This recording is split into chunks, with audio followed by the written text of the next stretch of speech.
ပရိသတ်များအားလုံးပဲမင်္ဂလာပါရှင်ပရိသတ်များအားလုံးကိုကျမတို့ရဲ့ channel လေးကနေကြိုဆိုလိုက်ပါတယ်ကျမတို့ channel လေးကနေပရာလောကနဲ့စိတ်ဝင်စားဖွယ်အောင်ဂမ်ဘီယာဖြစ်ရဲ့စံကျဲဇလံကောင်းလေးတွေကိုတင်ဆက်ပေးနေပါတယ်ဒီနေ့မှာတင်ဆက်ပေးမှာကတော့စာရေးဆရာအက္ခစောရေးသားထားတဲ့အောက်လန်းဆရာကြီးဦးမြခင်ဆိုတဲ့ဇလံလေးရဲ့အစအဆုံးကိုတင်ဆက်ပေးသွားမှာပဲဖြစ်ပါတယ်ဇလံလေးမစတင်မီကျမတို့ရဲ့ channel ကို like and subscribe လေးနှိပ်သွားဖို့နဲ့ဇလံတင်များစွာကိုမလွတ်တမ်းနားဆင်နိုင်ဖို့ဘေးနားနိုတီခေါင်းလောင်းလေးကိုလည်းနှိပ်သွားပေးဖို့မမေ့ပါနဲ့ရှင်ဒါဆိုရင်ဇလံလေးကိုပဲစတင်လိုက်ပါပြီအချိန်အားဖြင့်တော့လွန်ခဲ့တဲ့အနည်း80ခန့်ဖြစ်မယ်ပဲခူးတိုင်းအနောက်ဘက်ခြမ်းတာယာဝတီခရိုင်တာယာအေးရွာကလေးမှာအေးချမ်းစွာတည်ရှိနေတယ်စပားပေါ်ချိန်ဖြစ်တာကြောင့်ရွာရှိဘက်မှာရှိတဲ့လေကွင်းပင်တွေကရွှေဝါရောင်စပားပင်တွေကတော့ကိုင်းညွတ်လေးရဲ့ရှိနေကြတယ်အဲ့ဒီစပားခင်းတွေအတွင်းမှာပဲစပားရိတ်သူတွေကစပားရိတ်နေကြတော့တယ်စပားရိတ်သူတွေထဲမှာတော့ဒေါ်ကြီးငွေလည်းပါဝင်နေဒေါ်ကြီးငွေကတော့အခင်းပိုင်ရှင်ဖြစ်တော့လေကိုယ်တိုင်ကိုယ်ကြစပားဝင်ရိတ်လေးရှိတယ်အဲ့ဒီချိန်မှာဒေါ်ကြီးငွေတို့ရိတ်နေတဲ့စပားခင်းရဲ့အစွန်တစ်ပတ်ကနေနွားချောင်းသားကလေးတအုပ်ကနွားတစ်ကောင်ကိုမောင်းချသွားတော့တယ်အဲ့ဒီဖြစ်ကိုမြင်တဲ့အခါတော့စပားရိတ်နေကြတဲ့လူတွေကလည်းနွားကောင်းသားကလေးကိုကလော်ဆဲကြတော့တယ်အဲ့ဒီအထဲမှာဘာကြီးဖြူလည်းအပါဝင်မယ်ဘာကြီးဖြူကတော့တစင်းကိုထောင်ပြီးတော့နွားချောင်းသားကလေးကိုပပနေနေကိုအော်ဆဲနေတာဒီနွားချောင်းသားကတော့ကွာတို့တွေဒီဘက်မှာစပားရိတ်နေတာကိုမမြင်ဘူးလားမသိဘူးဟုတ်ပါရဲ့ကျုပ်လို့ရင်ကျုပ်အလွန်တော့ဖြစ်တော့မယ်ဘာကြီးဖြူရဲ့အဲ့ဒီကတော့လေထဲကိုထမင်းလာပိုးတဲ့ခင်ထွေးကသူ့ဟာသူရှောက်သွားတာပဲဘာကြီးဖြူရဲ့ဘာဖြစ်လို့ကလော်ဆဲရတာလဲဟာတို့တွေကစပားရိတ်နေတာဟာစပားခင်းထဲမှာအကောင်ရှည်တွေကဝင်နေတတ်တယ်သူကအဲ့ဒီဘက်ကနေရှောက်သွားတော့အဲ့ဒီအကောင်ရှည်တွေကိုဒီဘက်ကိုမောင်းထိုးလိုက်တယ်လို့မဖြစ်သွားဘူးလားဟာဒီကောင်တွေဒီဘက်ကိုပြေးလိုက်ရင်တော့ဒိုးနဲ့တွေ့တော့မှာပေါ့ငါတော့စိတ်အတော်ထိန်းထားလို့စိတ်ုံပဲစေးတာဟေ့စိတ်ကြီးတဲ့လူဆိုရင်တော့ဒီနွားချောင်းသားတော့မလွယ်ဘူးလေလုံးတဲ့အတွေ့အကြုံမရှိတဲ့ခင်တွေကတော့မျက်လုံးကလေးကလေးကလေးနဲ့အကောင်ရှိဆိုတာဘာလဲဘာကြီးဖြူရဲ့တီကောင်လားမျက်မေကြီးတော့တီကောင်ဟုတ်မှာရဲ့လားခင်တွေရဲ့မွေကိုပြောတာမွေဆိုရင်လည်းမွေလို့ပြောဖို့ဘာကြီးဖြူရဲ့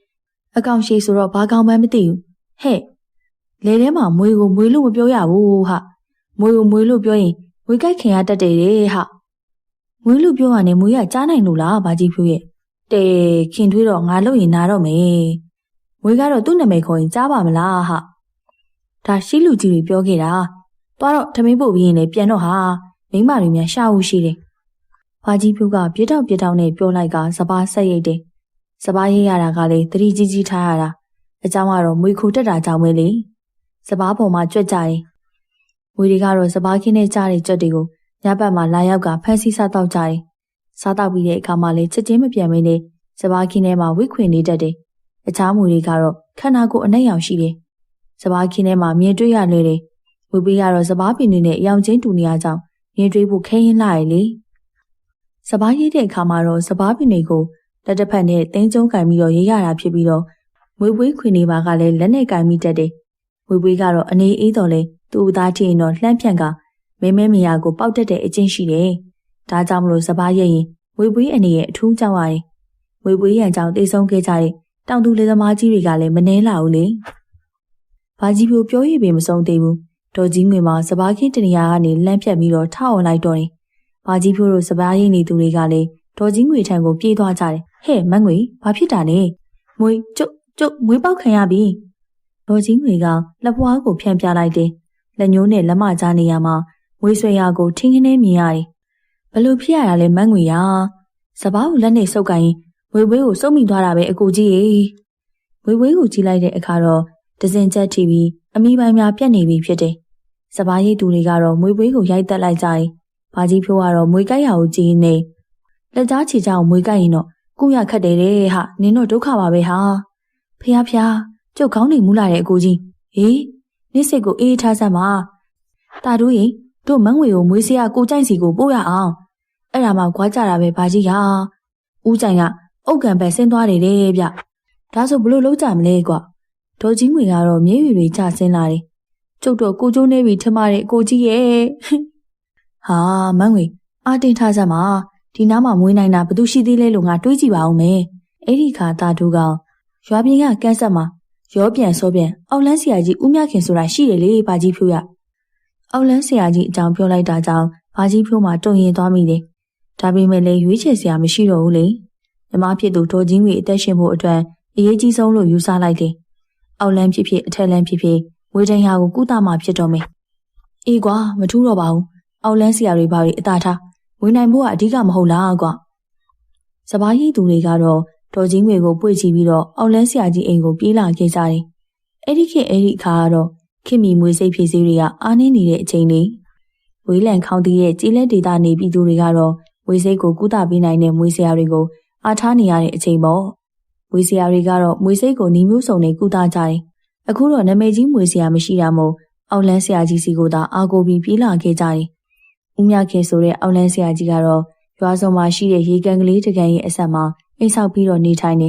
ဦးမြခင်နေထိုင်တဲ့ခြံဝင်းကလည်းတပင်ပေါင်းစုံပေါက်ရောက်ပြီးတော့တောအုပ်ကလေးတစ်ခုတစ်ပွဲဖြစ်နေရောတယ်ဦးမြခင်ရဲ့ခြံကိုခြံစည်းရိုးမကထားတော့လေခြံဝင်ဝတနေရာမှာတော့ခြံတကားကလေးတစ်ခုကိုပြုတ်လုထားတော့တယ်ရွာသားတွေကလည်းဦးမြခင်ရဲ့ခြံတကားအရှိကိုရောက်တဲ့အခါတော့ပြိုးဆရာကြီးဦးမြခင်ရှိပါသလားခမ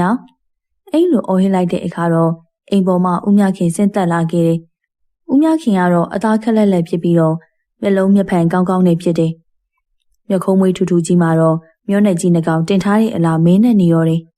ပါးမှာတော့မြေပဲဆေးကန်ကြီးမာတဲ့မဲနဲ့ကြီးတစ်လုံးရှိတယ်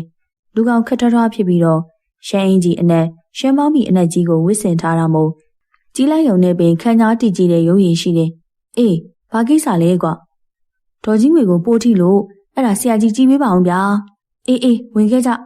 ြဦးမြခင်ပြောလိုက်တဲ့အခါတော့ခြံတကားမှာသူ့လိုခြားကနေလေကပွင့်ထွက်သွားတော့တယ်မင်းတို့ငါခြံထဲကိုဝင်ရင်ခြံတကားကနေပဲဝင်တော့တခြားလမ်းကမဝင်နဲ့ရွာသားတွေမှာခြံစည်းရိုးမရှိတဲ့ခြံတကားမှာဝင်လာခဲ့ကြတယ်ဦးမြခင်ကတော့ဒေါ်ကြီးငွေကိုအိမ်ရောက်မှခင်းထားတဲ့ဝါကုပစ်ပေါ်မှာချခိုင်းလိုက်တယ်ရွာသားတွေကိုအိမ်မော်ကိုတက်ခွင့်မပေးဘူးမှန်စမ်းငွေဘယ်နာကြိုက်တာလဲဒေါ်ကြီးငွေကငွေကြိုက်တန်ရာကိုပြလိုက်တယ်ငွေကြိုက်ထားတဲ့အဆွဲရဝင်းကျင်မှာတော့ညိုမဲဆွဲနေပြီဖြစ်တယ်ခြေကြားလက်ကြားမှာမွေးကြိုက်ရင်ကူရခက်တယ်တဲ့နော်တော်ရုံမွေးစရာဆိုရင်မကူဘူးတဲ့ဘာကြီးဖြိုးကဆရာကြီးကူပေးနိုင်ပါသလားမွေးလောက်တော့ကျုပ်ကအပြော့ပေါ့ဗျာဒါနဲ့ခမ ्या ကိုလဲစပါဘယ်လောက်ထွက်တယ်လဲတင်းလေး50တော့ထွက်ပါတယ်ဆရာကြီးဒါဆိုရင်ကျုပ်ကိုအဖိုးကအဖြစ်စပါး10တင်းပေးရမယ်မပေးရင်မကူပေးဘူးရွာသားချုပ်မှာအောက်တက်ဖြစ်သွားကြတယ်ဘာကြီးဖြိုးကခေါင်းညိတ်ပြီးတော့လူအသက်ကစပါးထက်အရေးကြီးတာပဲဆရာကြီးရဲ့ကျုပ်တို့ပေးပါမယ်သွားဒါဖြင့်စပါး10တင်းသွားတိုက်ချင်ဗျာကျုပ်တို့ကဆရာကြီးကိုလိမ်မဲ့လူတွေလားဗျသူ့ကိုအရင်ကူပေးပါစပားတွေကိုကျုပ်နေမကူပဲပေးပါမယ်ဆရာကြီးရဲ့ကျုပ်ကရော့ပရဲများရော့နေကားပဲဗျခမ ्या စပား10တင်းရင်ယူလာပေး10တင်းပြေးမှကျုပ်ကူမယ်မဟုတ်ရင်တော့ကျုပ်သူ့ကိုလုံးဝကူမှာမဟုတ်ဘူးဘာကြီးဖြိုးမှာတာတို့ကိုမှားရတော့တယ်တာတို့ရေဒိုးလေတွေကရိတ်နေတော့ဆိုတော့ရေးပြီးသားလူတွေစီကနေစပား10တင်းလောက်ချေးပြီးမမြန်ယူခဲ့ကြစမ်းကွာဟုတ်ကဲ့ဘာကြီးဖြိုးအဲ့ဒီအခါဦးမြခင်ကတာတို့ကိုကြည့်လိုက်ရင်မင်းတို့မြင်လုပ်ကွာနော်မင်းတို့နေရင်တော့ဟောဒီလူနာမွေစိတ်တွေတကူလုံးကိုပြန်ပြီးတည်သွားနိုင်တယ်ကွာဟာဦးမြခင်ပြောတာကြောင့်တာတို့မှရွာကိုဒုံဆိုင်ပြေးရတော့တယ်ရွာသားတွေကိုအကျိုးအကြောင်းပြောပြပြီးတော့စပား10တင်းယူကဦးမြခင်တို့အိမ်ကိုပြေးလာကြရတယ်ရွာသားတွေမှာအချင်းချင်းရိုင်းမင်းကြတာကြောင့်စပား10တင်းမှာတခဏနေပင်ပြေးသွားတော့တယ်အဲ့ဒီခါမှာဦးမြခင်ကပြုံးလိုက်ရင်အေးရပြီဒါဆိုရင်ငါအလေးပေါ့ကွာဦးမြခင်ကဝါကုတ်ပြည့်အစုံမှရှိတဲ့ဝါနီးစာကလေးတစ်ခုကိုချိုးယူလိုက်တော့တယ်အိမ်နောက်အဲ့ဒီနီးစာကလေးကိုတတွေးဆွလိုက်ရင်းနဲ့မန်နန်တွေကိုမတ်မုတ်တော့တယ်အဲ့ဒီအခါနီးစာနဲ့ဒေါ်ကြီးငွေရဲ့မွေးကိုက်တန်ရောက်ကိုထိုးနှက်နေရောတယ်ဒေါ်ကြီးငွေမှာနာကျင်လာတာကြောင့်အော်ဟစ်ညှိညူနေတယ်ဦးမြခင်ကခမ ्या ပါစက်ပိတ်ထားစမ်းဗျာဒီလောက်တော့နားမှာပေါ့ဗျနီးစာဖြင့်ထိုးပြီးတဲ့အချိန်မှာတော့မွေးဆွဲရအတွင်းကနေအနှိမ့်ရောင်သွေးတွေကစီးကျလာတော့တယ်ဒေါ်ကြီးငွေရဲ့ပါစက်မှာလည်းအနှိမ့်ရောင်အရည်တွေကိုတော်ဝဝနဲ့အန်ချပြန်နေမျက်စိတမိတ်အတွင်းမှာပဲဒေါ်ကြီးငွေရဲ့မျက်နှာမှာပြန်လဲလန်းဆန်းလာတော့တယ်ကဲရပြီသွားတော့ဘာကြီးဖြိုးမှစိုးရိမ်တကြီးဖြင့်ဒီလောက်နဲ့ရရလားဆရာကြီးရဲ့ဦးမြခင်မှာဒေါသထွက်သွားပြီးဒီမှာဟိတ်လူကျုပ်နာမည်မြခင်ဗျမြခင်ကအပူစကားမပြုံးကျုပ်ရပြီဆိုရပြီကျုပ်ပြန်ဆိုရင်ပြန်ဟုတ်ပြီလားဘာကြီးဖြိုးတို့လူတဲ့ဆိုမှဦးမြခင်ကိုကြောက်ကြောက်နဲ့ပြန်လာခဲ့ရတယ်ဦးမြခင်ပြောတဲ့အတိုင်းပဲဒေါ်ကြီးငွေမှာပကတိအတိုင်းပြန်လေကောင်းမွန်သွားတော့တယ်ရွာအတွင်းကလူတွေကတော့ဦးမြခင်ရဲ့အစွမ်းကိုအမျိုးမျိုးပြောဆိုကုန်ကြတယ်အဲ့ဒီအထဲမှာတာတိုးလေးပါဝင်ခဲ့တယ် တာတို့ကတော့ဦးမြခင်ကိုကြောက်ရွံ့တော်လဲဦးမြခင်ရဲ့အစွမ်းအစားကိုလေးစားနေသူဖြစ်တယ်။ထရေဝိုင်းမှာကာလာသားတွေကဦးမြခင်အကြောင်းကိုပြောဆိုနေကြတော့တယ်။အဲ့ဒီဦးမြခင်ကြီးကတော့ကြောက်ဖို့ကောင်းလိုက်တာဟေး။အဲ့ဒီခါတာတို့ကကြောက်ဖို့ကောင်းတာမဟုတ်ပါဘူးကွာ။အဲ့ဒါစွမ်းတာကွာစွမ်းတာ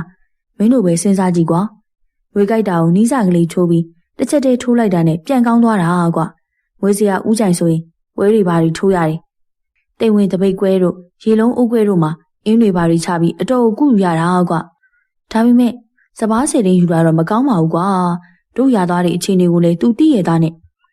ဟာဒါကတော့တန်ရတန်ကြီးပေါ့ကွာ။တကယ်ဆိုရင်လူအသက်တစ်ချောင်းကိုခဲ့တာစပားစေတင်းမဲတောင်းတာနဲတောင်နေပါသေးတယ်ကွာ။ဟိတ်ကောင်သားတို့မင်းကဦးမြခင်ဘက်ကကာစီပြောနေအောင်မင်းကသူ့တပည့်မို့လို့လားကွာ။ကာလာသားတို့ကထမင်းနေရောတယ်။တာတို့ကလည်းအတီပေါက်ကြီးနဲ့သူ့တပည့်တော့မဟုတ်ပါဘူးကွာ။ဒါပေမဲ့ငါသူ့တပည့်တော့ဖြစ်ချင်သားကွာ။အောင်မလေးတာတို့ရအောက်လန်းဆိုတာကောင်းတဲ့ပညာရမှာမဟုတ်တာကွာ။ငါတပည့်ခင်ရတာလေအကြောင်းရှိတယ်ငါကောင်လေးကမင်းတို့ပဲစဉ်းစားကြည့်ကွာ။သူ့စီကမွေးစိတ်ကူးတဲ့ပညာတစ်ခုပဲရကြည့်စမ်းပါ။တစ်သက်လုံးဘာအလုံးမှပင်ပန်းလုံးဆရာမလို့ပဲမွေးစိတ်ကူပြီးတော့ဆရာဆိုပြီးအခမ်းအနားထိုင်စားလို့ရတယ်ကွာ။မွေးဆရာဦးကြိုင်ဆိုတာလေအသက်ကြီးနေပြီမဟုတ်လား။ဒီနေ့သူတည်သွားရင်ငါ့မွေးဆရာဖြစ်ပြီပေါ့ကွာ။မင်းကတော့တော်တော်လာတဲ့ကောင်ပဲတာတို့ရ။ဦးမြခင်အကြောင်းမင်းဘယ်လောက်သိလို့လဲကွာ။သူ့ချန်ကြီးတွေကအပင်တိုင်းမှာတရေကြီးတွေမွေးထားတာမနှဲဘူးကွာ။သူ့အိမ်နောက်ဘက်ကကန်ထဲမှာလေစင်လောက်အရွယ်ရှိတဲ့ရေတရေကြီးတစ်ကောင်မွေးထားတယ်ဆိုပဲကွာ။မင်းတို့ကဟုတ်လို့လားကွာ။ဟုတ်ပါတယ်ဆိုနေမှမင်းနွားကြောင်သားဖိုးခွေသိတယ်မဟုတ်လား။ဖိုးခွေကတညက်နေတော့နွားတွေတင်းရင်းနဲ့အဲ့ဒီကန်ကြီးတွေခြေစင်းစေးရတယ်ဟေး။အဲ့ဒီမှာကန်ထဲကနေစင်လောက်ရှိတဲ့ရေတရေကြီးထွက်လာပါရောတယ်ကွာ။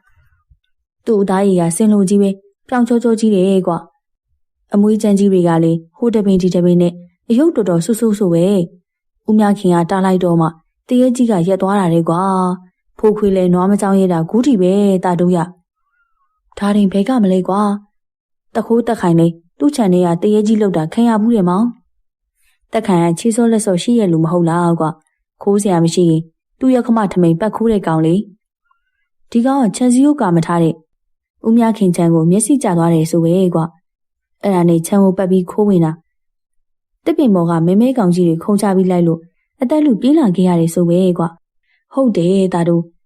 ့ဒီလူကြီးကကြောက်ဖို့ကောင်းပါလေကွာမင်းသူ့တပည့်မလုပ်တင်ပါဘူးကွာအလကားလျှောက်ပြောနေရပါကွာဖိုးခွေးကတရေတိတ်ကြောက်တဲ့ကောင်ကွာ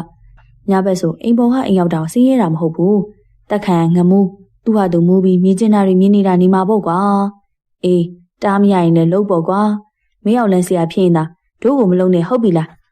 းတာတို့မှဦးမြခင်ကိုချင်းခဲ့ရတယ်ဦးမြခင်မှလည်းတပည့်တပန်းမရှိပဲတယောက်တည်းနေသူဖြစ်တာမို့တာတို့ကိုတပည့်ဖြစ်လက်ခံလိုက်တယ်တာတို့မှအိမ်နောက်ပိုင်းမှာတော့လေယာစိုက်ပျိုးရေးပင်မလုပ်တော့ပဲဦးမြခင်အနောက်ကိုအချိန်လေးလိုက်ကပညာသင်ယူတော့တယ်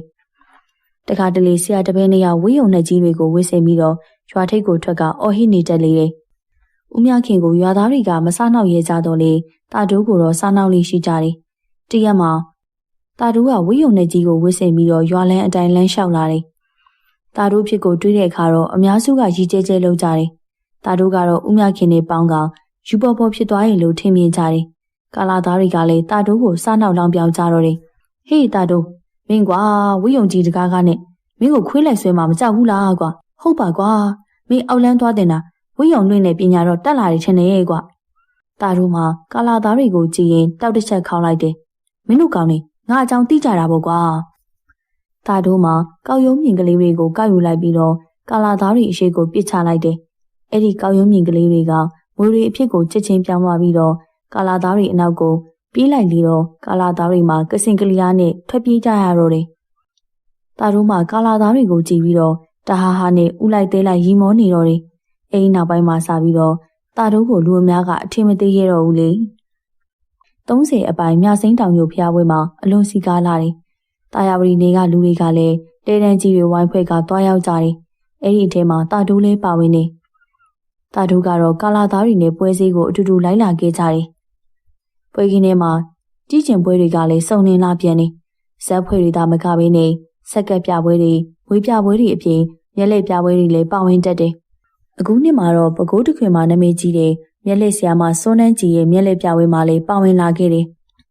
ပြ ပြဆက်ကုန်းကြီးတိဆောက်တယ်လို့ပဲစောနှန်းကြီးရဲ့မျက်လည်ယုံကြီးမှလည်းကြီးမားလာတော့တယ်။ထရံဝက်ကတ်တွေနဲ့မိုးလုံလေးလုံးဆောက်လုပ်ထားတဲ့ပွဲရုံပဲဖြစ်တယ်။ယုံကြီးရဲ့အရှိမလည်းစောနှန်းကြီးရဲ့ထူးဆန်းတဲ့ပြကွက်ဆန်းတွေကိုဓာတ်ပုံတွေပကြီးပုံတွေရေးဆွဲပြီးတော့ပြသထားတော့တယ်။လူစင်စစ်ကိုခေါင်းဖြတ်ပြတဲ့ပြကွက်တွေအယိုးကြောက်ကြီးကိုအသက်သွင်းတဲ့ပြကွက်တွေကိုရေးဆွဲပြသထားတာကြောင့်တာတို့တယောက်အလွန်စိတ်ဝင်စားနေပြီးတော့တယ်။ဟိတ်ကောင်တာတို့ဟိုမှာစပွဲစားတော့မယ်ကွာမြန်လာ။ငါဇက်မကြည့်ချင်ဘူးကွာတို့တွေမျက်လှည့်ပွဲဝင်ကြည့်ရအောင်။ငါတို့ကမျက်လှည့်မကြည့်ချင်ဘူးကွာဇက်ပဲကြည့်ချင်တာ။ဒါဆိုရင်လေမင်းတို့သွားနေကွာမျက်လှည့်ပွဲကတိတ်မကြဘူးဆိုတော့ငါဒီကကြည့်ပြီးရင်ပွဲခင်းထဲကိုကူးလာခဲ့မယ်။တာတို့မှတငယ်ချင်းတွေကိုလွတ်လိုက်ပြီးတော့ရုံဝင်ကျေးပြေး၍မျက်လှည့်ပွဲကိုဝင်ကြည့်တယ်။တာတို့ရောက်တဲ့အချိန်မှာတော့ရုံအတွင်းမှာလူပြည့်နေပြီဖြစ်တယ်။မျက်လှည့်ဆရာမစောနှန်းကြီးကတော့မျက်လှည့်ပြကွက်တွေကိုစတင်ပြသနေပြီ။စောနှန်းကြီးမှာတော့အသားဖြူဖြူဖွေးဖွေးကိုလုံးကိုပေါက်လှလှနေဖြစ်တယ်။အုတ်ထုပ်အတွင်းမှာရုံကလေးတွေခုံငှက်ကလေးတွေကိုထုတ်ပြနေတာစက်ကူစားလေးတွေကိုလည်းဝါးစားလိုက်ပြီးတော့ပြန်လေထွေးထုတ်လိုက်တဲ့အခါတော့ပန်းပွင့်ကလေးတွေဖြစ်နေတယ်။အစရှိတဲ့ပြကွက်တွေကိုပြသနေတော့ပရိသတ်ကတခင်းနဲ့အားပေးကြတယ်။တာတို့မှလည်းမျက်လှည့်ပြကွက်တွေကိုကြည့်ပြီးတော့ကြည်နေနေမိတယ်။ပြကွက်ကလေးတွေကိုအတော်တန်ပြသပြီးတဲ့အခါတော့ပြကွက်တစ်ခုကိုပြသဖို့ပြင်ဆင်ကြတယ်။အဲ့ဒီပြကွက်ကတော့အယိုးချောက်ကိုအသက်သွင်းတဲ့ပြကွက်ပဲ။မျက်လှည့်အဖွဲသားတွေကလည်းတစ်ထာကြီးတစ်လုံးကိုဆွဲယူလာကြတယ်။အဲ့ဒီတစ်ထာကြီးကိုဖွင့်လိုက်တဲ့အခါမှာတော့အတွင်းမှာအယိုးစုကြီးတစ်ခုကပုံလျက်သားလဲကျနေတယ်။စောနှန်းကြီးကအယိုးစုကိုလက်ညှိုးထိုးပြပြီးတော့ဟောဒီအယိုးစုကနည်းနည်းရရအယိုးစုမဟုတ်ရဘူးရှင့်။လူတွေအများကြီးတက်ခဲ့တဲ့လူမိုက်ကြီးတစ်ယောက်ရဲ့အယိုးစုပဲ။ဒီအယိုးစုထဲမှာလူမိုက်ကြီးရဲ့ဝိညာဉ်ကဆွဲကပ်နေတယ်။ဟောဒီအယိုးစုကိုအသက်သွင်းပြပါမယ်။စောနှန်းကြီးမှာအယိုးစုကိုအောက်လန်းပညာဖြင့်စီမံထားတယ်။မျက်လက်သမားတွေရဲ့ထုံးစံအတိုင်းဟန်ပန်အမူအရာတွေပြုလုပ်ပြီးတော့အယိုးစုကြီးကိုအသက်သွင်းလိုက်တယ်။ကဲအယိုးစုကြီးထားလိုက်စမ်းမင်းအသက်ဝင်လိုက်စမ်းစောနှန်းကြီးမှာအသက်ကုန်ဟီး၍အမိန်ပေးလိုက်တယ်။ဒါပေမဲ့အယိုးစုမှာထမလာဘူး။ပရိသတ်တွေရှေးမှောက်မှမို့စောနှန်းကြီးမျက်နှာတစ်ချက်ပြတ်သွားတယ်။အောင်မဒီမိမသူ့ရဲ့မတက်တစ်ခေါက်ပညာနဲ့မြန်လူတွေကိုလှည့်စားကျင်သေးတယ်။ဟစ်ကောင်မင်းကငါဖမ်းနေလာခဲ့စမ်းတာတို့ကအယိုးစုကိုကြီးကလက်ဖြင့်ဖမ်းဆုပ်တဲ့ဟန်ပြူလိုက်တယ်။အဲဒီခါစောနှန်းကြီးမွေးထားတဲ့တရင်မှာတာတို့ရဲ့ဖမ်းချုပ်ခြင်းကိုခံလိုက်ရတယ်။စောနှန်းကြီးမှာအတွေ့အကြုံများသူပြီးဟီကျဲကျဲလှုပ်လိုက်ကောင်အယိုးစုကလူတွေများလို့ရှက်နေပုံရတယ်။ပရိသတ်တွေကတဝဝနဲ့ရီမောကြတယ်။စောနှန်းကြီးမှာအယိုးစုကိုနောက်တစ်ချိန်အသက်သွင်းတယ်။အယိုးစုမှာမထဘူး။၄-၅ချိန်ခန့်အသက်သွင်းတဲ့အတိုင်းအယိုးစုမှာငြိမ်သက်နေတာကြောင့်စောနှန်းကြီးမှာပြရခက်နေပြီဖြစ်တယ်။ဒါကြောင့်ပရိသတ်တွေဘက်ကိုလှည့်လိုက်ကပရိသတ်တွေအထဲမှာပညာတတ်တဲ့ပညာသည်တွေများပါခဲ့ရင်ကျမတို့ကိုမနှောက်ယှက်ဖို့မေတ္တာရက်ခံပေးရစေရှင်။စောနှန်းကြီးတောင်းပန်တာကြောင့်တာတို့ကသူ့ဖန်ထားတဲ့တရက်ကိုလွတ်ပေးလိုက်တယ်။အဲဒီခါမှာအယိုးစုမှာအသက်သွင်းရတော့တယ်။တစ်တာအတွင်းခွင်းနေတဲ့အယိုးစုကြီးမှာတစ်တာအတွင်းကနေတဖြည်းဖြည်းကုန်းထလာတယ်။အသက်ဝင်နေတဲ့အယိုးစုကြီးကတော့လမ်းလျှောက်လာပြီးစောနှန်းကြီးနှစ်ဘေးမှာဝင်ရက်တယ်။စောနှန်းကြီးမှာတော့ကျင်းကွင်းများဖြင့်အယိုးစုကြီးရဲ့ကိုပပတ်လေကိုပုတ်တိုက်ပြကကျိုးဆွဲယူထားခြင်းမရှိကြောင်းရှင်းလင်းပြသတယ်။စောနှန်းကြီးမှာလူမိုက်ကြီးရဲ့အယိုးစုဟုဆိုပြီးတော့တိုင်းကစားပြရန်စေခိုင်းနေ။ဒါပေမဲ့တာတို့ကအယိုးစုကိုကခုံရန်အမိန့်ပေးလိုက်တာကြောင့်အယိုးစုမှာကွေးနေအောင်ကပြတော့တယ်။စစ်စစ်အားဖြင့်တော့တာတို့ရဲ့အောက်လန်းပညာရပ်မှာစောနှန်းကြီးရဲ့ပညာထက်ပိုမိုမြင့်မားနေရကြောင်းစောနှန်းကြီးကသူ့မွေးထားတဲ့တရေကိုမထိန်ချုပ်နိုင်ခြင်းပဲဖြစ်တယ်။တာတို့မှာတော့စောနှန်းကြီးရဲ့ပြကွက်တွေကိုအမျိုးမျိုးအနောက်ရှက်ပြုတော့တယ်။စောနှန်းကြီးမှာနောက်ဆုံးမဟန်လာတော့တာကြောင့်ပြကွက်တွေကိုအဖြစ်သာပြလိုက်ရပြီးတော့အချိန်မစီဘဲနဲ့မျက်လင့်ပွဲကိုရပ်နာလိုက်တော့တယ်။ရုံအတွင်းကပွဲကြည့်ပရိသတ်တွေကတော့စောနှန်းကြီးကိုပြောဆိုဝေဖန်ကထွက်ခွာနေကြတယ်။တာတို့လည်းရုံအပြင်ကိုထွက်လာခဲ့လိုက်တယ်။အဲဒီခါစောနှန်းကြီးကတာတို့ရဲ့အရှက်မှာပိတ်ရက်လိုက်တယ်။ငါ့ကိုနောက်ရှက်နေရနေမဟုတ်လား။အောင်မန်ခမကျုပ်လုံမှန်းတော့သိတယ်ပေါ့ဟုတ်လား။ပညာတဲ့အချင်းချင်းတွေပဲ။နင်လုံနေမှန်းငါသိပြီးသားပါ။ဒါပေမဲ့လူပုံလေးမှာပွဲမချမ်းချင်လို့နင့်ကငါတောင်းပန်ခဲ့တယ်။ဒါတော့နင်ကဘာဖြစ်လို့ကဖြက်ကရက်လုံနေရတာလဲ။ဘာဖြစ်လဲဗျာ။ကျုပ်ပြောလို့ကျုပ်လုံတာဘာဖြစ်လဲ။နင်ပြောတယ်ဆိုပေမဲ့ငါတို့ထမင်းကိုကွဲပြီးဟဲ့။ကြံတဲ့ညတွေငါတို့ဘလို့ဆက်ပြရတော့မလဲဟဲ့။ဒါကခမတို့ကိစ္စလေးဗျာ။ကျုပ်နဲ့မှမဆိုင်တာ။တာတို့ကထွက်သွားရင်ပြင်ဆင်လိုက်တယ်။အဲဒီခါစောနှန်းကြီးကတာတို့ရဲ့လက်ထက်ဘက်ကိုလှမ်းဆွဲလိုက်ရင်ငါတို့ထမင်းအိုးကိုခွဲတဲ့ကောင်နင့်ကငါအလွတ်မပေးဘူးဟဲ့။စောနှန်းကြီးကပြောပြောဆိုဆိုနဲ့အင်းတစ်ခွက်ကိုတာတို့ရဲ့ရင်ဘတ်မှာ ဘက်ကနေကတ်ထဲလိုက်တော့တယ်။တာတို့မှအင်းကွက်ထိမှန်တဲ့အခါတော့ရင်ဘတ်ကိုမီးစားနဲ့အထိုးခံရသည်နဲ့အလွန်နာကျင်စွာခံစားရပြီးပွဲခွင်အတွင်းအယူကြီးတယောက်ကဲ့သို့ပြေးလွှားနေတော့တယ်။ပွဲခွင်အတွင်းကလူတွေတော့ဆိုင်တွေကိုဝင်တိုက်ကရွာစီကိုပြန်ပြေးရလေတော့တယ်။ခြေချင်းပြေးခဲ့ရတာကြောင့်နောက်တနေ့မနက်လင်းအားကြီးတဲ့အချိန်မှာရွာကိုပြန်ရောက်လာခဲ့တယ်။ဆရာဖြစ်သူဦးမြခင်ရဲ့အိမ်ကိုတက်တက်မက်မက်ရောက်သွားတယ်။အမောတကောနဲ့ပြေးလာတဲ့တာတို့ကိုကြည့်ပြီးတော့ဦးမြခင်မှာထူးဆန်းနေမိတယ်။ဟိတ်ကောင်တာတို့ဘလို့ဖြစ်လာတာလဲကွာမင်းကိုဘသူကတမလိုက်ပြန်ပြီလေ။တာတို့မှဘာမှမပြောနိုင်သေးပဲရင်ဘတ်ကိုဖွင့်ပြလိုက်တယ်။အင်ကက်ခံထားရတဲ့နေရာမှာမီးလောင်တရားကဲ့သို့တရားကြီးတစ်ခုဖြစ်ပေါ်နေရကိုတွေ့ရတယ်။ဦးမြခင်ကအဲ့ဒီတရားကိုလက်နဲ့တိုးကြည့်လိုက်ရုံနဲ့အခြားအောက်လန်းဆရာတဦးရဲ့လက်ချက်ဖြစ်မှန်းသိလိုက်ရတယ်။မင်းကိုဘသူလှုပ်လိုက်တာလဲတာတို့။မြစိမ်းတောင်ညိုဖျားဝဲမှာ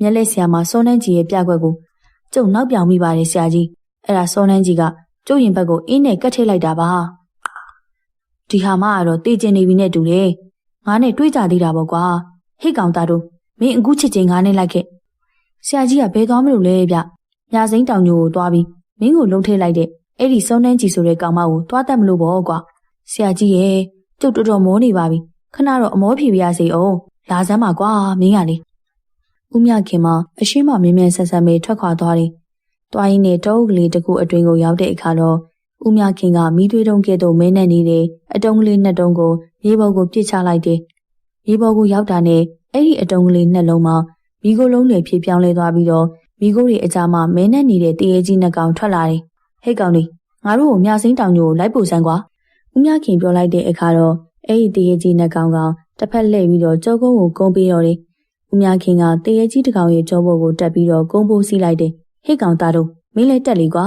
။တာတို့မှလည်းတရေကြီးရဲ့ကြောကုန်းပေါ်ကိုခုန်တက်လိုက်ပြီးတော့တရေကြီးရဲ့လေပင်ကိုလက်နဲ့ဖက်ဖြင့်ဖတ်ထားလိုက်တော့တယ်။တာတို့ဆရာတပည့်တက်ပြီးသည်နဲ့တရေကြီးနှစ်ကောင်မှတဟုန်လုံးပြေးလေတော့တယ်။တရေကြီးတွေမှာအလူမြန်ဆန်းလာတာကြောင့်ပြုတ်ကျမသွားစေဖို့မနှဲဖက်တွေထားရတယ်။လက်ဘေးပတ်ဝန်းကျင်ကိုရိတ်ခနဲသာမြင်ရတယ်။ရိုးပြက်တွေထောင်ထနေတဲ့လေကွင်းပြင်တွေတောအုပ်ခင်နှန်းတွေကိုဖျက်ကျော်ပြီးပြေးပြီးတဲ့အခါတော့နောက်ဆုံးပွဲခင်းကြီးစီကိုရောက်လာခဲ့တယ်။တာတို့မှရွာကူရအောင်နေတစ်ပိုင်းခန့်လမ်းလျှောက်ရတော့လေတရေစီပြီးလာတဲ့အခါတော့တနအီတာပင်ကြာမေးလို့ထင်ရတယ်။ညပိုင်းမှာစီကားခဲ့တဲ့ပွဲစီတန်းကြီးမှာမနက်ပိုင်းမှာတော့တိတ်ဆိတ်နေတော့တယ်။ပွဲကြိုက်ကြတဲ့ရွာသားတွေကလည်းပွဲခင်းကြီးနှစ်ပေးမှာလဲဝိုင်းကြီးများခင်းကအိတ်ဆက်နေကြတယ်။ဦးမြခင်ကမျက်လက်ယုံစီကိုရှောက်လာခဲ့တယ်။ဟဲ့စောနှန်းကြီးဆိုတဲ့ကောင်မပြင်ကိုထွက်ခဲ့။ဦးမြခင်ကမျက်လက်ယုံအပြင်ဘက်မှာအော်ဟစ်လိုက်တော့တယ်။အောင်မယ်ရှင်တက်တိရှင်ဝင်လာခဲ့စမ်းပါ။ဦးမြခင်ကမျက်လက်ယုံအတွင်းကိုဝင်ရန်ကြိုးစားတယ်။စောနှန်းကြီးမှာအောက်လန်းပညာဖြင့်မျက်လက်ယုံအတွင်းကိုဘသူမှမဝင်နိုင်ရန်စီစဉ်ထားတော့တယ်။ဦးမြခင်ကအဲ့ဒီအစီအရင်တွေကိုဖျက်ပြီးတော့မျက်လက်ယုံတွေကိုဝင်လာခဲ့တယ်။စောနှန်းကြီးကတော့မျက်လက်ယုံအလဲမှာခါထောက်ကမတ်တက်ရက်နေတယ်။တာတို့ကိုကြည့်ပြီးတော့အော်ရှင်ကရှင့်ဆရာကိုခေါ်လာတယ်ပေါ့။အပိုတွေပြောမနေတဲ့ကောင်မနေငါတပည့်ကိုထိုင်ရှိခိုးပြီးတောင်းမှန်စမ်းမဟုတ်ရင်တော့နေအရှင်လက်လက်ဖင်းပုတ်ပြီးတေးရမယ်။အောင်မ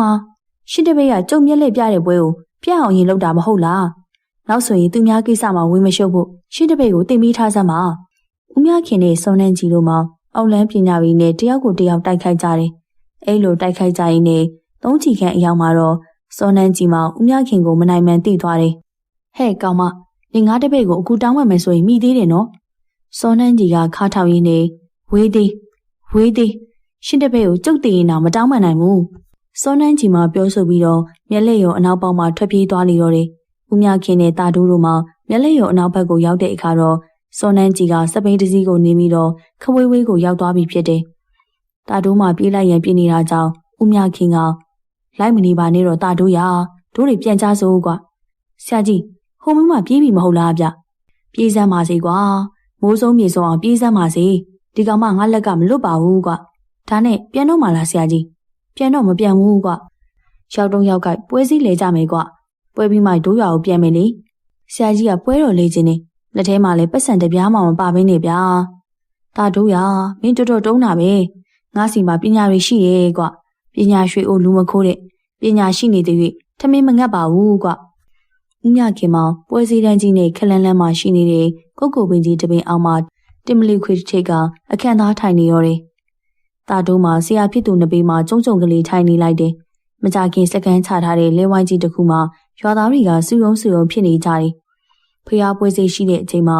ဝ ဝေးလံခေါင်းဖျားတဲ့ရွာတွေကနေရွာသားတွေကလဲ6စီ9စီခန့်တိုက်ကပွဲလာကြည့်ကြတယ်။နေကင်းပိုင်းမှာအရေးကောင်းတဲ့နေရာမှာလဲဝိုင်းကြီးတွေခင်းကအနားယူနေကြခြင်းဖြစ်တယ်။အဲဒီလူတွေမှာအော်ဟင်းငုံယိုပြီးတော့ကြီးကန်းတောင်းမောက်လိုက်ရှာနေကြတယ်။လူတအုပ်ကအနားကိုရောက်တဲ့အခါတော့ဦးမြခင်ကဘာဖြစ်ကြရလဲကွ။စူညံနဲ့ပွဲလာကြည့်ရင်လက်ဝတ်လက်စားတွေပျောက်သွားလို့ဗျ။ဟေးပွဲခင်းဆိုတော့လူတွေရှုပ်တယ်ကွ။မင်းတို့ကတတိထားရမှာပေါ့။တတိထားပါလေဗျာ။လက်ဝတ်လက်စားတွေကိုထုတ်ဝစ်ပြီးလဲပေါ်ပြန်ရောက်တော့လဲပေါ်ကတန်တစ်တာတွေထည့်ပြီးတောက်ခတ်သိမ်းထားတာပဲဗျာ။ဒါကမှဘလို့ပျောက်သွားသလဲမသိဘူး။ဦးမြခင်ကခေါင်းတငင်းကြီးနဲ့အေးပါပစ္စည်းပိုင်ရှင်ကိုပြောလိုက်ပစ္စည်းတွေပြန်လို့ချင်းငါးစီကိုလာခဲ့လို့ဟုတ်ပြီလား။အဲဒီလူကလဲဝိုင်းအနီးကိုပြန်လည်ရောက်ရှိသွားတယ်။မကြခင်အဖွားကြီးတစ်ယောက်နဲ့မိမငယ်ကလေးများမှာအိုဟိုငေါ်ရိတ်ကဦးမြခင်အနီးကိုရောက်လာကြတယ်။ဘာဖြစ်လို့ငိုနေကြရလဲ။အိမ်ကလူကြီးသားလက်ဝတ်လက်စားတွေပျောက်သွားတာတင်ကျုပ်တို့လင်းများတော့ကွဲမှာမိမကြီးကပြောရင်းနဲ့ညီတို့ကလည်းတိတိကျကျဂယူးဆိုင်ဝစ်တာမဟုတ်ဘူး။အိုးအကြီးကလည်းလက်ဝတ်လက်စားတွေကထုတ်ဝင်ရင်ပျောက်တာမှမဟုတ်တာတက်တာတွေထည့်ထားရင်ပျောက်သွားတာပဲကိုအေးပါဟဲ့။ဒါနဲ့ဆရာကြီးကပစ္စည်းတွေပြန်လို့ချင်းလာခဲ့ပါလို့ပြောတယ်ဆိုဟုတ်တယ်ကျုပ်နာမည်မြခင်အောက်လန်းဆရာကြီးမြခင်ဆိုတာကျုပ်ပဲပစ္စည်းပျောက်တာလောက်ကတော့ကျုပ်ကပြင်းနေလူတွေနွားတွေပျောက်ရင်တော့ပြန်ရအောင်ခေါ်ပေးနိုင်တယ်ဗျဒါဆိုရင်ကျမတို့ပစ္စည်းကလေးပြန်ရအောင်လုပ်ပေးပါလားဆရာကြီးရဲ့လုပ်တာလုပ်ပေးလို့ရပါတယ်ဒါပေမဲ့ငါမှလည်းတတ်မှတ်ခြင်းရှိတယ်နေပစ္စည်းပြန်လို့ခြင်းတယ်ဆိုရင်တော့ပစ္စည်းပြန်တွေ့တဲ့အခါငါ့ကို3ပုံတစ်ပုံပေးရမယ်ဟင်3ပုံတစ်ပုံတော့ပေးရမှာလားမပေးချင်လည်းရပါတယ်ကို့ဘာသာကိုသွားရှာကြတော့မတွေ့ရင်လည်းနင်းလင်ကြီးထူတာထောင်းတာခံလိုက်ပေါ့ဟာဦးမြခင်ပြောလိုက်မှအဖွားကြီးတောင်းပန်နဲ့ပေးပါမယ်ဆရာကြီးရဲ့တွေ့အောင်သာရှာပေးပါဦးမြခင်ကအဖွားကြီးကိုကြည့်နေငင်ချုံထားတဲ့တပတ်ကလေးငါ့ကိုပေးစမ်းဟာဦးမြခင်မဘဲဘဲလက်ဝါးကိုဖျက်လိုက်ပြီးအဖွားကြီးပေးတဲ့တပတ်ကလေးကိုလက်ဝါးပေါ်မှာဖြန့်အုပ်ထားလိုက်တော့တယ်အိမ်အောင်ညာဘက်လက်နဲ့မန်းမုံနေဟန်လုပ်တယ်လေတို့အတွင်မှာတစုံတစ်ခုကိုဆွဲယူပြီးတော့ဘဲဘဲလက်စီကိုပြစ်ထည့်တဲ့ဟန်ပန်များပြုလုပ်ပြန်တယ်အိမ်နောက်တော့အဲ့ဒီတပတ်ကိုဆွဲယူလိုက်တဲ့အခါတော့ဘဲဘဲလက်ဖွားအပေါ်မှာရွှေတွေရောက်ရှိနေရကိုတွေ့လိုက်ရတော့တယ်ဟိုဖွားကြီးနိပစ္စည်းတွေဟုတ်မဟုတ်စုံမစုံကြည့်စမ်းအဖွားကြီးကစစ်စစ်ကြည့်ရင်ဟုတ်ပါရဲ့မှန်ပါတယ်ပြီးဆုံးပါတယ်ဆရာကြီးရဲ့ကဲဒါဖြစ်ရင်တော့ဂရီအတိုင်းကျုပ်ကို3ပုံတစ်ပုံပြီးတော့အဖွားကြီးမှအောင့်တက်ဖြစ်သွားလေရောတယ်3ပုံတစ်ပုံတော့မလုပ်ပါနဲ့ဆရာကြီးရဲ့ဆရာကြီးကိုထိုက်တဲ့နဲ့ကြောပါမယ်မလိုချင်ဘူးဟာ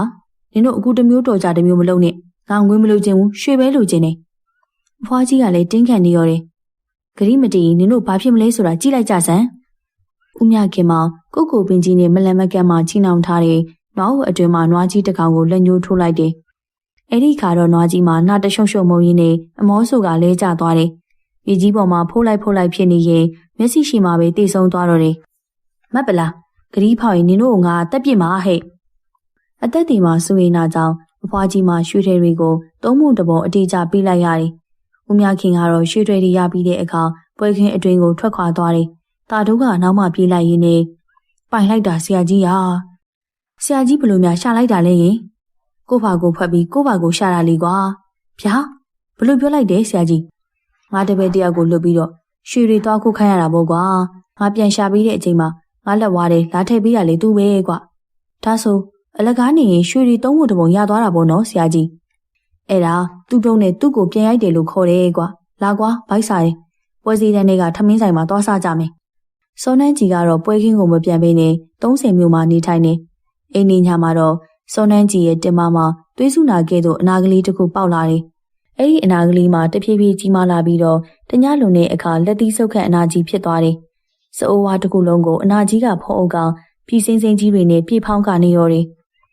3ရက်ခန့်အကြာတဲ့အခါတော့အနာကြီးမှာပြီးပေါက်သွားတယ်စအိုးဝါနဲ့တင်မမအသားတွေကိုပြီးလိုက်စားထားတာကြောင့်ပကံများဝိုင်းခန့်ဟောက်ပတ်ကြီးဖြစ်နေရောတယ်ဦးမြခင်ပြောတဲ့အတိုင်း9ရက်ပြည့်တဲ့အခါတော့စောနန်းကြီးမှာဖင်ကြီးတစ်ခုလုံးပုတ်အပ်ပြီးတော့အဲ့ဒီဝေဒနာနဲ့ပဲတိတ်ဆုံးသွားတော့တယ်။ဦးမြခင်အိမ်မှာကြွက်လျှောက်တန်းတစ်ခုအပေါ်မှာငပြောဖူးပလင်းကြီးတစ်လုံးရှိတယ်။အဲ့ဒီငပြောဖူးပလင်းကြီးရဲ့မှာတော့ငရုတ်ကောင်းစီအရွယ်ခံမဲမဲနက်နက်အစိတ်ကလေးတွေမှာပလင်းပြေးလူပြေးခင်နေပါရှိနေတော့တယ်။ဦးမြခင်ကတော့အဲ့ဒီပလင်းကြီးရဲ့အဖုံးကိုဖွင့်လိုက်ပြီးတော့အနက်ရောင်အစိတ်ကလေးတစ်စီကိုပလင်းအတွင်းကိုထည့်သွင်းလိုက်တယ်။တာတို့ကအဲ့ဒီဖြစ်ကိုမြင်တာကြောင့်ဆရာကြီးအဲ့ဒါဘာလုပ်တာလဲဗျ။စောနန်းကြီးတေးပြီးတဲ့ကွာငါသူ့ကိုဖင်းပုတ်တီအောင်လှုပ်ထည့်လိုက်တာဒါနဲ့ အဲ့ဒီအစီကလေးတွေကဘာလို့တာလဲဗျာငါလက်ချက်နဲ့လူတယောက်ကိုတက်ပြီးတိုင်းအမတ်တရအနေနဲ့ဒီပလင်းလေးကိုအစီကလေးတစ်စိထည့်ပြီးမှတ်ထားတာပဲကွာဗျာအစီလေးတွေကပလင်းကြီးတစ်လုံးတော့ပြီးတော့မှာပါလားဗျဒါပေါ့တာတို့ရငါလက်နဲ့လူပနှစ်ယောက်တက်ခဲ့တယ်ဆိုတာကိုငါမှတ်တာမမှတ်မိတော့ဘူးဟဲ့တာတို့မှဦးမြခင်ကိုကြည့်ကကြောက်ရွံ့နေမိတယ်တရက်မှာတော့ဦးမြခင်အိမ်ကိုလက်တစီရောက်လာလေတယ်လဲပေါ်ကလူတွေကတော့ဦးမြခင်ကိုအော်ခေါ်ကြတယ်ဦးမြခင်ကတော့ထုံးစံအတိုင်းအဲ့လူတွေကိုအိမ်ရှိဝါကုပြစ်ပေါ်မှာလက်ခံတွေ့ဆုံနေဘာဖြစ်ကြတာတော့ကျမတို့ကငါ့ရင်စုရကဦးသက်ပြင်းရဲ့သားသမီးတွေပါအဲ့ဒါငါနဲ့ဘာဆိုင်လို့လဲကျမတို့အဖေဦးသက်ပြင်းကတနေ့ကပဲပြုံးစားကြီးဆုံးသွားပါတယ်ဆရာကြီးအဖေရဲ့လက်ထဲမှာရွှေရီတော်တော်စုမိထားတယ်ဆိုတာကျမတို့သိထားပါတယ်ဒါပေမဲ့ကျမတို့မောင်နှမတွေအခုတအိမ်လုံးကိုနတ်နေအောင်ရှာပြီးတာတော့မှအဲ့ဒီရွှေတွေကိုမတွေ့ပါဘူးငါသိပြီနင်တို့ကငါ့ကိုအဲ့ဒီရွှေတွေရှာခိုင်းချင်နေပေါ့ဟုတ်ပါတယ်ဆရာကြီးရရည်လေငါရှာပေးမယ်ဒါနဲ့ရွှေတွေတွေ့ရင်တော့ငါ့ကိုသုံးပုံတစ်ပုံပေးရမယ်ဖြစ်ရဲ့လားမောင်နှမတွေမှာတယောက်မျက်နှာတယောက်ကြည့်ရင်းနဲ့ဖြစ်ပါတယ်ဆရာကြီးရဲ့ပေးပါမယ်အေးဒါဆိုငါတခါလေးလိုက်ခဲ့မယ်တာတို့ရေတို့တွေသွားကြစို့ဟဲ့ဦးမြခင်နဲ့တာတို့မှအဲ့လူတွေစီးနှင်းလာကြတဲ့လဲနဲ့ပင်လိုက်သွားကြတယ်အိမ်တကားတွေကိုပဲမပိတ်ပဲဒီအတိုင်းထားလိုက်လာကြတာကြောင့်လဲပေါ်မှာလူတွေကတော့အံ့ဩနေကြတယ်ဆရာကြီးတို့ကအိမ်ကိုတကားတောင်မပိတ်ခဲ့ဘူးနော်တခိုးတူဝက်တွေအိမ်ကိုဝင်ရင်ဘယ်နဲ့လုပ်ပါမလဲ။အိုဟာသူတို့အသက်ကိုမနှံ့မျောရင်ဝင်ပေါ်ဟာငါချန်တဲ့ကိုငါမသိပဲဝင်တာနဲ့အကုန်တွေးရမီမတာပေါ်ကုန်မယ်။ဦးမြခင်ကရီကျဲကျဲနဲ့ပြောဆိုလိုက်တော့လေလဲပေါ်မှာလူတွေကတော့မရီဝန်းကြဘူး။မကြခင်ငါ့ရင်စုရအလေရှိအိမ်တအိမ်ကိုရောက်ရှိလာခဲ့ကြတယ်။အိမ်မှာအတော်တန်ကြီးမားပြီးတော့တစ်ကောင်းဝါကောင်းနေနဲ့စောက်ထားတာကြောင့်ချမ်းသာတဲ့မိသားစုဖြစ်မှန်းသိနိုင်ပေတယ်။အိမ်ပေါ်ကိုရောက်တဲ့အခါတော့အိမ်ရှိခန်းအတွင်းအလောင်းပြင်ထားတာကိုတွေ့လိုက်ရတယ်။ဦးသက်ပြင်းဆိုသူကတော့အသက်60ခန့်ရှိပြီဖြစ်တယ်။ဆရာကြီးပစ္စည်းတွေကိုဘယ်လိုရှာမလဲဗျ။အိုကွာသူမြုပ်ထားတဲ့ပစ္စည်းဆိုတော့သူ့ကိုမေးမှရမှာပေါ့ကွာ။ဗျာသူကတေးပြီလေလူသေးကြီးကိုဘယ်လိုလုပ်ပြီးမေးမှလဲဗျ။ငါမှနည်းရှိပါတယ်ကွာတာတို့ရ။ဦးမြခင်ကအင်ရှင်တွေဘက်ကိုလဲလိုက်ပြီးတော့ကဲအိမ်သားတွေငါ့ကိုအမဲသားသုံးပိတ်သားရေထမင်းလေးလုံးချက်တူရေငပိအစိမ်းတပိတ်သားရေပေးပါ။အိမ်သားတွေကတော့အားတက်တရောပြုလုပ်ကြတယ်။မကြမီအချိန်မှာပဲထမင်းလေးလုံးချက်ဓာတ်ဟိုးတစ်လုံးနဲ့အမဲသားအစိမ်းသုံးပိတ်သားနဲ့ငပိအစိမ်းတပိတ်သားမှအသိဖြစ်သွားတော့တယ်။အားလုံးစုံပြီဆိုရင်စမယ်ဟဲ့။ဦးမြခင်မှာဦးသက်ပြင်းရဲ့ခေါင်းရင်းကိုတွားလိုက်ပြီးတော့ဦးသက်ပြင်းရဲ့နှစ်ဖူးကိုခြေဖနှောင်းနဲ့ခက်တတ်တာပေါက်ထည့်လိုက်တယ်။ပါဇက်မှာလေဟိတ်ကောင်သက်ပြင်းထဆန်းကွာအဲ့လိုခက်ပြက်ပြက်အမိတ်ပေးလိုက်တော့တယ်။အဲ့ဒီခါလူသေးကောင်းကြီးကမျက်လုံးကြီးနှလုံးပွင့်ထွက်လာတယ်။ပြီးတဲ့အခါတော့ကုန်းကုန်းကြီးထထိုင်တော့တယ်။အိမ်သားတွေနဲ့ရွာသားတွေကတော့လူသေးကောင်းကြီးအသက်ဝင်လာတာကြောင့်ထိတ်လန့်သွားကြတယ်။အဖေအသက်ပြင်ရှင်လာလား။ဒါနင်တို့အဖေမဟုတ်ဘူး။ဒါဖုတ်ကောင်ကြီးဟဲ့။ဖုတ်ကောင်ကြီးကလဲပက်ကြည့်ရင်ဗိုက်စားတယ်။ငါ့ကိုဘာကြွေးမှလဲ။ဖုတ်ကောင်ကပြောတဲ့အခါတော့ဦးမြခင်ကထမင်းအိုးနဲ့အမေသားပဲပီစိမ့်တွေကိုခြေထောက်နဲ့ကန်ပေးရင်ရော့စားစမ်းကွာအားရပါရတာစားပြီးတော့ဖုတ်ကောင်ကြီးမှထမင်းအိုးကြီးရဲ့ကိုအမဲသားနဲ့ငပိစိမ့်တွေကိုထည့်ကောင်လဲဖက်နေလေတော့တယ်အိမ်နောက်နေဖက်ထားတဲ့ထမင်းတွေကိုအားရပါရစားတော့တော့တယ်ဦးမြခင်ကတော့ဖုတ်ကောင်ကြီးအနေမှာထိုင်ချလိုက်ရင်းနဲ့ဝါအောင်သာစားတပြင်းရပြီးတော့မင်းရွှေတွေမြုပ်ခဲ့တယ်ဆိုကွာအဲ့ဒါဘယ်မှာမြုပ်ခဲ့တာလဲဆိုတာငါတို့ကိုပြောစမ်းပါကွာဖုတ်ကောင်ကြီးမှထမင်းစားနေရင်တစ်ချက်တန့်သွားတော့တယ်မင်းလည်းအဲ့ဒီရွှေတွေကိုတုံးလို့မရတော့တာပဲကွာသားသမီးတွေကိုပေးခဲ့မှာပေါ့ကွာပြောစမ်းပါဖုတ်ကောင်ကြီးမှဝမ်းကောင်းတန်ကြီးနဲ့နွားတင်းကိုခေါင်းတိုင်းအောက်မှာမြုပ်ထားတယ်အဲ့လိုပြောတယ်အဲ့ဒီချိန်သားဖြစ်သူကတူရင်းတစ်ခုယူပြီးတော့နွားတင်းကုတ်ခေါင်းတိုင်းစီကိုပြေးထွက်သွားတယ်တထွားခန့်တူးလိုက်တဲ့အခါတော့အောက်မှာအုတ်ကလေးတစ်လုံးကိုတွေ့ရတယ်အိုးဖုံကိုဖွင့်ကြည့်ရမှာတော့အတွင်းမှာလက်ကင်ဘဝအဝိစာရီနဲ့တိချထုတ်ပိုးထားတဲ့ရွှေတုံးတွေကိုတွေ့လိုက်ရတယ်ဖုတ်ကောင်ကြီးမှာတော့စားတော့ပြီးတဲ့အခါသူ့လိုပြန်လေးချပြီးမျက်လုံးတွေမိတ်ကျသွားတယ်။မော်နမတွေကတော့ရွှေတုံးတွေကိုချင်းတွဲကြည့်တဲ့အခါတော့30သားတိတိရှိတယ်။ဂရီအတိုင်းရွှေ30သားကိုဦးမြခင်ရဲ့ပညာကြီးအဖြစ်ကြော်လိုက်ကြတယ်။အဲ့ဒီဖြစ်ပျက်တွေဖြစ်ပွားပြီးအချိန်3လခန့်ကြာတဲ့အချိန်မှာပဲဖြစ်တယ်။တာတို့ကတော့ဦးမြခင်ခိုင်းထားတဲ့အတိုင်းဆေးပင်တွေကိုကြိုချက်နေတဲ့အချိန်မှာဦးမြခင်တယောက်ခြံဝင်းအတွင်းကိုတရောတော့ပါနဲ့ပြေးဝင်လာခဲ့တယ်။ဦးမြခင်မှာအနေအေးသူဖြစ်တာကြောင့်ဒီလောက်မြပြရခက်နေတာကိုတာတုံးမမြင်ဘူးဆရာကြီးရေးကြီးတုတ်ပြနဲ့ဘာဖြစ်လာရလဲငါသွားရတော့မယ်ကွာဆရာကြီးကဘယ်ကိုသွားမှာလဲတင်းချိုင်းကုန်းကိုပေါ့ကွာနေကင်းကြောင်တောင်ကြီးတင်းချိုင်းကုန်းမှာဘာသွားလို့မလို့လဲဆရာကြီးကမင်းတော်တော်ဒုံးဝေးတဲ့ကောင်ပဲ တင်ញိုင်ကုန်သွားပါမယ်ဆိုမှတိမ်မလို့ပေါ့ကွာဗျာတကယ်ပြောနေရလားဆရာကြီးမင်းကငါမနောက်ပါဘူးကွာ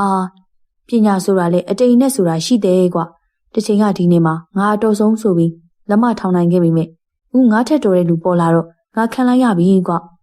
ဦးမြခင်မှာစကားပြောရင်းနဲ့မျက်နှာတစ်ချက်မဲ့မဲ့သွားတယ်ငါဒီကိုလာတာမင်းကိုမှားခြင်းလို့ပဲတာတူရငါမင်းကိုပညာတွေဆက်ပြီးမတင်ပေးနိုင်တော့ဘူးကွာပြီးတော့ဒီ channel မှာတရေအကောင်40ရှိတယ်မင်းကငါတပည့်ဆိုတော့ဒီတရေတွေကိုမင်းကငါအမွေပေးခဲ့မယ်ငါမရှိတဲ့အချိန်မင်းသူတို့ကိုကောင်းကောင်းမွန်မွန်ကျွေးမေးပါကွာဗျာအကောင်40တောင်လားအေးငါသွားရတော့မယ်လို့မဟုတ်ရင်တော့ငါ့ကိုမြေမြုပ်ပေးမဲ့လူမရှိဘူးဖြစ်နေမယ်ဒီမဲ့တာတော့ဟောဒီချန်ကြီးနဲ့အင်ကြီးကအခုမင်းပစ္စည်းဖြစ်သွားပြီနေမဲကြည့်စီစဉ်လိုက်ပါကွာ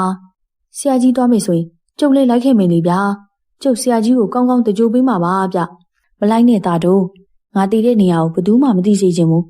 ငါတပည့်ဖြစ်တဲ့မင်းကိုတော့မှမသိစေချင်ဘူးကွာဒါကြောင့်ငါဟာငါတိတ်ကလေးသွားတည်မယ်မင်းလိုက်မလာပါနဲ့ဦးမြခင်မပြောဆိုရင်းနဲ့ခြေလမ်းကျေးကြီးနဲ့ပြေးထွက်သွားတယ်တာတို့မှဦးမြခင်ပြောပြနေတာတွေကိုမယုံကြည်နိုင်ပဲဖြစ်နေတော့တယ်ဒါပေမဲ့အိမ်ကြီးကစပြီးတော့ဦးမြခင်မအိမ်ပြန်မလာတော့ဘူးတာတို့တယောက်တင်ញိုင်းကုန်းကိုသွားရှာတော့လေရေပုံမတွေ့မတိုင်မတွေ့ရဘူးတာတို့မှဆရာဖြစ်သူအမွေပေးခဲ့တဲ့အင်္ဂလိပ်မှာပဲဆက်လက်နေထိုင်ခဲ့တော့တယ်အဲ့လိုနေထိုင်ရင်3-4လခန့်ကြာတဲ့အခါတော့ပြဿနာဖြစ်တော့တယ်အိမ်ညတာတို့ကတော့အင်ရှိကမ်းမှာတယောက်တည်းအိတ်ဆက်နေတယ်